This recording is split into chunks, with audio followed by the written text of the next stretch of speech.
नमस्कार दोस्तों, स्वागत है आप सभी का एक बार फिर से हमारे चैनल सनातन मार्ग पर। देखिए, शिवलिंग पर जाकर हम जो भी उपाय करते हैं वो खासकर दो चीज के लिए करते हैं। हमारे घर में कभी बीमारी ना आए और दूसरा हमारे घर में कभी धन की कमी ना हो। और इसीलिए इस वीडियो में हम आपको धन प्राप्ति के लिए, कामना पूर्ति के लिए और जो बीमारी है उसकी समाप्ति के लिए उपाय बताएंगे। अगर आप किसी काम नहीं है जो बहुत दिनों से पूर्ण नहीं हो रही हैं, तब आपको इस उपाय को कर लेना है। और इसके साथ माता लक्ष्मी का वास नहीं है या सब बीमारी है, तब भी आप इस उपाय को जरूर करिएगा। तो पूज्य गुरु जी की कथा को सुनकर ही ये उपाय बहुत अच्छे से समझाएंगे। उसके पहले इस वीडियो को लाइक कर दी, वो चैनल पे गए हो तो सब्सक्राइब जरूर करिएगा। तो इस वीडियो में हम आपको 3 उपाय बताएंगे। तीनों जो उपाय है वो अलग अलग समस्या के लिए हैं। तो जानते हैं पहला उपाय। देखिए, पहला उपाय हमें क्या करना है। अगर आपकी इसी कोई कामना हेवी से जो बहुत दिनों से अधूरी रह जा रही है, और इसके साथ अगर आपके घर में कोई ऐसा व्यक्ति है जो बीमार पड़ा हुआ है, तो कहने का मतलब है उसकी जो बीमारी को ठीक नहीं हो रही है, तो इस उपाय को आप जरूर करिएगा। तो इस उपाय में क्या सामग्री की जरूरत थी वो देख लीजिए। तो आपको सबसे पहले लेनी है काली मिर्च।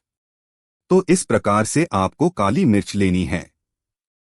कितनी लेनी है? आपको यहाँ पर लेनी है 5 का लिमिट। और जो काली मिर्च आप लोग वो कहीं से भी खंडित नहीं होनी चाहिए। ठीक साबुत काली मिर्च ले लीजिएगा। ये अब न्यू बोले खड़ी काली मिर्च ले लीजिएगा। और इसके बाद जो अगले सामग्री ही वो है दूध। तो आपको इस प्रकार से दूध लेना है। कितना लेना है? आधी कटोरी दूध ले लीजिएगा। और ये जो दूध लो ये कच्चा होना चाहिए। ठीक, तो आपको गाय का कच्चा दूध ले लेना ही। इसके बाद जो अगली सामग्री लेनी है वो है स्टील का लोटा। तो आपको स्टील का लोटा लेना है। ठीक, हर बार हम बताते हैं पर इस उपाय में आपको स्टील का लोटा ले लेना है और इसमें जल भर लेना है। और इसमें आपको आदत जल भरना है, किताब बनना है। आधा जल और आधा जल क्या करेगा कि जो दूध हमने बताया था वो उसमें डाल देना। ये तो इस लोटस में आपको आधा दूध डालना ही, आधा जल डालना ही। और इसके साथ जो 5 काली मिर्च के दाने हमने बताए थे उनको भी उठाकर इस पत्र में, इस जल के लोटे में डाल देना। इसके बाद इस जल के लोटस को उठाकर आपको पहुंच जाना ही शिव मंदिर। और ये उपाय आप सुबह शाम कब भी कर सकते हो, जब भी समय मिले कर लीजिएगा। शिव मंदिर में जाकर सबसे पहले आपको उत्तर दिशा की तरफ मुड़कर खड़े हो जाना है। और जो जल का लोटा आप लाए हो जिसमें आप अपने घर से काली मिर्च डाली थी और दूध डाला था और जल डाला था, ठीक उस लोटे को उठाकर आपको शिवलिंग के ऊपर समर्पित कर देना है। श्री शिवाय नमस्तुभ्यं का स्मरण करते हुए दुनिया पर आप बीमारी के लिए अगर ये उपाय कर रहे हो तो आपको यहाँ पर कुंडकेश्वर महादेव जी का एक स्पिरिट करना ही ठीक है। और साथ ही साथ आपको यहाँ पर बैठकर उस व्यक्ति का नाम और गोत्र का स्मरण करना ही जिसके लिए आप ही उपाय कर रहे हो। ठीक है, अगर ये उपाय आप अपने खुद के लिए कर रहे हो ना, तब आपको ना तो आपका नाम बोलना ही और ना ही गो थ्रू बोलना ही। पर अगर ये उपाय आप किसी और के लिए कर रहे हो तब आपको उस व्यक्ति का नाम बोलना है और गोत्र बोलना है। तो बस इतना सा उपाय करना ही, वो काली मिर्ची वाला जल और दूध शिवलिंग के ऊपर समर्पित कर देना है। तो इसलिए आपके घर में जो भी व्यक्ति बीमार है, समस्या है, उसकी समस्या धीरे धीरे खत्म होने लगेगी। और इसके साथ अगर आप ये उपाय कामना पूर्ति के लिए कर रहे हो, आप अपने घर से किसी कार्य के लिए जाते हो और वो कार्य अटक जाता है, वो कार्य सफल नहीं हो पाता, तो ये उपाय करके देखिएगा। आपके सारे कार्य बनने लगेंगे को जिसमें फील्ड में आप जाओगे आपको सफलता 100% मिलेगी। तो बहुत ही आसान से उपाय कर दिखेगा, आपको सफलता जरूर मिलेगी।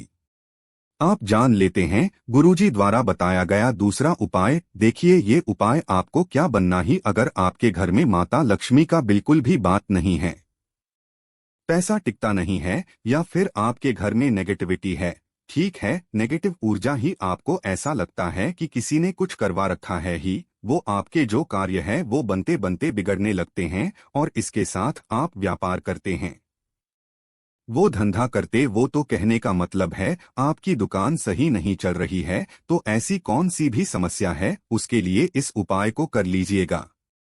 देखिए इस उपाय में क्या क्या सामग्री की जरूरत है वो देख लीजिए। तो सबसे पहले आपको लेना है एक तांबे का लोटा।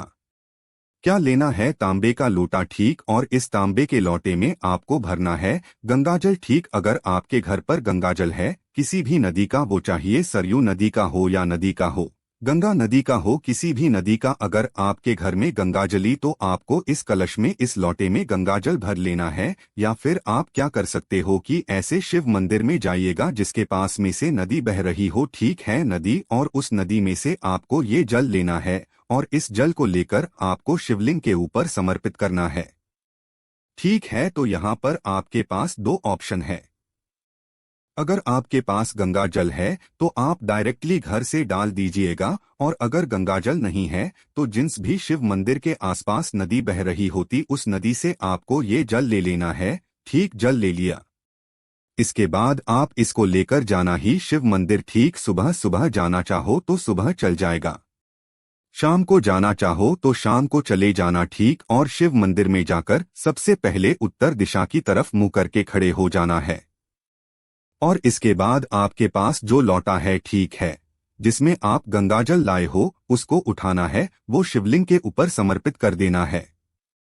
श्री शिवाय नमस्तुभ्यं का स्पेंड करते हुए ठीक यहाँ पर समर्पित कर दीजिएगा। और समर्पित करने के बाद आपको यहाँ पर खड़े हो जाना है। खड़े होकर आपको हाथ जोड़कर भगवान शंकर से निवेदन करना है कि ये शंभु, हे भोलेनाथ, हे त्रिकालदर्शी, हमारे घर में नेगेटिविटी बहुत है, हमारे जो कार्य है वो बनते बनते बिगड़ जाते हैं। ठीक है, माता लक्ष्मी का बिल्कुल भी आवाज नहीं है, तो आपकी कौन सी भी काम ना हो, समस्या हो, उसका स्मरण करते हुए आपको वो समस्या भगवान भोलेनाथ को बता देनी है। बस इतना सा उपाय है, ठीक। जब एक बार आपके यहाँ पर जल चढ़ा होगी तो वो जल्द बहता हुआ दोनों जलाधारी के बीच में से होकर नीचे आएगा। तो यहाँ पर आपको वापस ये बात रख लेना ही और इस पात्र में उस जल को इकट्ठा कर लेना है। ठीक, इकट्ठा कर लिया, भर लिया।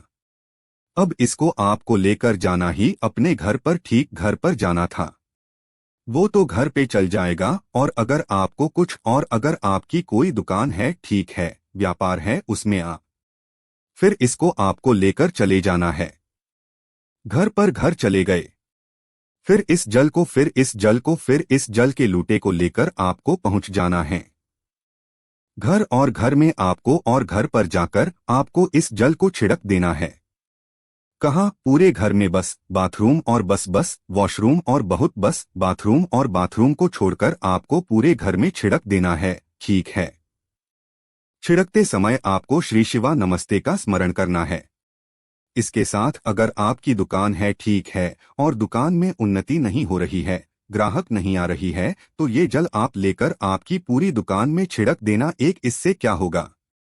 इससे आपके घर में नेगेटिविटी खत्म होगी, साथ ही साथ माता लक्ष्मी का वास होगा। तो बहुत ही आसान सा उपाय है। एक गंगाजल वाला कर देखेगा, आपको जरूर लाभ मिलेगा। तब करना ही विशेष स्थितियों पर इस उपाय को आप कर सकते हैं।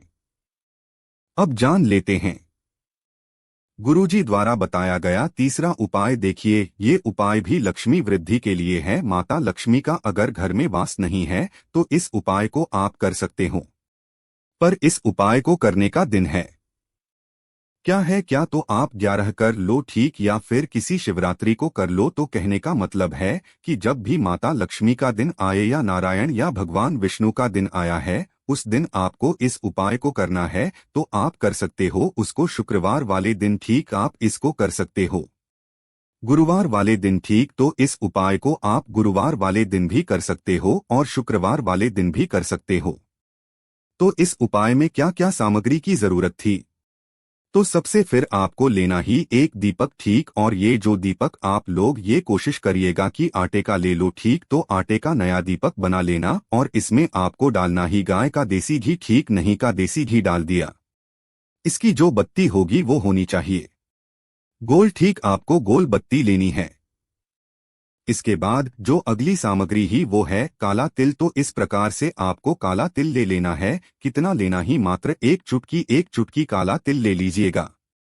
इसके बाद जो अगली सामग्री ही वो ही हल्दी। ठीक है, तुम यहाँ पर भी एक चुटकी हल्दी आपको लेनी है। तीनों सामग्री ले ली। अब इसको आपको लेकर चले जाना ही अपने तुलसी माता के पौधे के पास। तो आपके घर में जहां पर भी तुलसी माता का पौधा, गमला ही ठीक है, ये घेरा है, वहां पर आपको यह सामग्री लेकर पहुंच जाना है। और इसके बाद जो एक चुटकी हल्दी है उसको उठाकर उस दिए में रख देना जो दिया आपने लिया है। इसके एक चुटकी जो काला तिल है वो भी उस दिए में आपको रख देना है। मतलब इस दिए में आपको दोनों सामग्री समर्पित कर देना है। एक और फिर आपको इस दिए को लेकर चले जाना ही आपके घर में जहां पर भी तुलसी माता का पौधा हो, गमला हो या घेरा हो, ठीक उस पौधे के पास में आपको ये दीपक लेकर चले जाना है। ठीक उसके बाद क्या करेगा, सबसे पहले इस दीपक को उठाइएगा और तुलसी माता के घेरे में एक जो गमला है वहां पर आपको उस दीपक को रख देना है। रख दिया। इसके बाद एक चीज का ध्यान रखिएगा कि आप वो यहाँ पर एक चीज का ध्यान रखना हो कि जो दीपक और ये जो दीपक है ये एकदम तुलसी माता के पौधे के नीचे मत रखिएगा, इससे तुलसी माता जल सकती है। एक इसके बाद क्या करना ही कि आप जो दीपक लाए हो उसको यहाँ पर जला देना है। और झलक वो जलाते समय आपको ओम नमो भगवती वासुदेव का इस स्मरण कर लेना ही। ठीक इसके बाद उसके बाद आप उन इस तुलसी माता की इस परिक्रमा करनी है। कितनी परिक्रमा करनी है? 7 परिक्रमा। तो इस प्रकार से आपको 7 परिक्रमा कर लेनी है। और 7 परिक्रमा करते समय आपको ओम नंबर भगवती वासुदेव का स्टूडेंट करना है। ठीक, तो यहाँ पर हम जो उपाय कर रहे हैं ये भगवान विष्णु को प्रसन्न करने के लिए कर रहे हैं, माता लक्ष्मी को प्रसन्न करने के लिए कर रहे हैं। तो ओम नंबर भगवती वासुदेव का स्मरण करते हुए आपको ये उपाय करना है। और अगर किसी कारणवश अगर आप परिक्रमा नहीं कर पा रहे हो तो आपको 7 बार अपना हाथ दिए के ऊपर घुमा देना है। ठीक, बस इतना सा उपाय है। इसके बाद यहाँ पर आपको हाथ जोड़कर खड़े हो जाना है और माता लक्ष्मी से प्रार्थना करना ही कि ये माता, हमारे घर में धन दौलत की बहुत कमी है, हमारे घर में पैसा टिकता नहीं है, हम मेहनत बहुत करते हैं पर उसके अनुसार हमें धन प्राप्ति नहीं होती। तो आपकी कैसी भी कामना है, इच्छा है जिसकी वजह से आप परेशान हो, ठीक, तो वो कामना आपको वहां पर खड़े होकर कह देनी है। तो इतना तो बस इतना सा उपाय है, पर एक चीज बस इतना सा उपाय है, करके देखिएगा, आपको जरूर लाभ मिलेगा। और आपके घर में जो भी समस्या है, जो बिंदु के जो भी परेशानी है